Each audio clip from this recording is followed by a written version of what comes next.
So, are you looking forward to your set today? Yes, very much so. We've done it last year and the year before? No, second year. So yeah, second year we've done it. Yeah, so it's always a good event. We really enjoy it. How do you get ready for your set? Is there any like piece of clothing you always feel like you have to wear? Like, is there some lucky pair of socks or a lucky hat? You're asking. No, I tend to wear pants and socks, but nothing in particular. No, not really. We just. That's a bit disappointing, really. Yeah, we should have something, shouldn't we? Yeah. Maybe a lucky thong. Yeah. Kev's got one of them. Yeah. Is there any certain sort of food that you feel like you have to eat when you're at a festival? Hog roast. Hog roast sandwich, definitely. Yeah, I already had one. A twister. Gotta have a twister. Gotta have a twister. Do you have them at every festival? Yeah. Yeah, probably. And everywhere, full stop. And what are your festival plans for the summer? Have you got anything else lined up? No, we've got. To be honest, we don't really do a huge amount of festivals. We're playing at Fabric in London 2 weeks. in a couple of weeks, so just mainly clubs, to be honest. 'Cause I don't know, the drum and bass thing, unless you kind of, we're sort of the more deeper kind of end of drum and bass. So I mean, I've done stuff. I used to do stuff on my own before we formed the group, and you do things abroad, but not a lot in the UK, to be honest. I mean, you know, the bigger festivals are difficult to get onto, really. So. Is there any band you're looking forward to seeing today?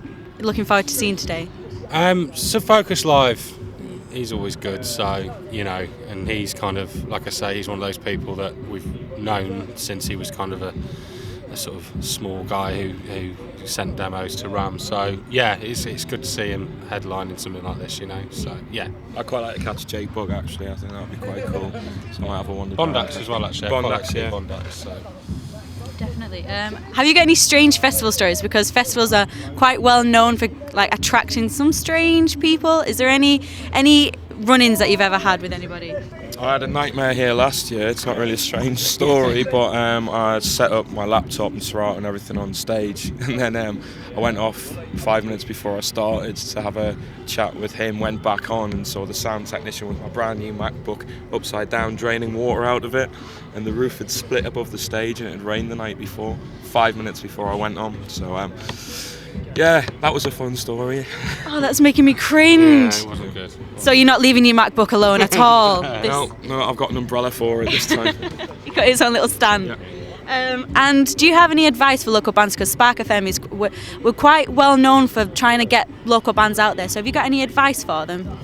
I mean, the only thing I can speak for really is the kind of more dancier end of things. But I think, you know, just getting demos out, it sounds probably what everybody says, but just getting demos out to as many people as you can, and just making sure you don't do it too early, really. Make sure the quality's there before you sort of, you know, fling anything out, and make sure that it's the best that you can do, you know, because I think nowadays with everything being online, you get so many demos from so many people, and, you know, when something's good, it really does stand out. So I think it's easier now than it's ever been to get signed, but it's equally more difficult because it's so much easier for everybody. You know, back 10-15 years ago, you know, you couldn't just contact labels. It was like you had to send them a CD in the post, and now it's much easier to get in touch with them, but equally it's easier for everybody else as well. So I think it could be quite important for people to like get out there and meet people, because like labels and stuff just get inundated with a lot of music all the time. So you know, say if you even go down to in terms of electronic music, you go down to a club and you hand someone a demo CD rather than just firing them a file over the internet. Very true as well. Yeah. It's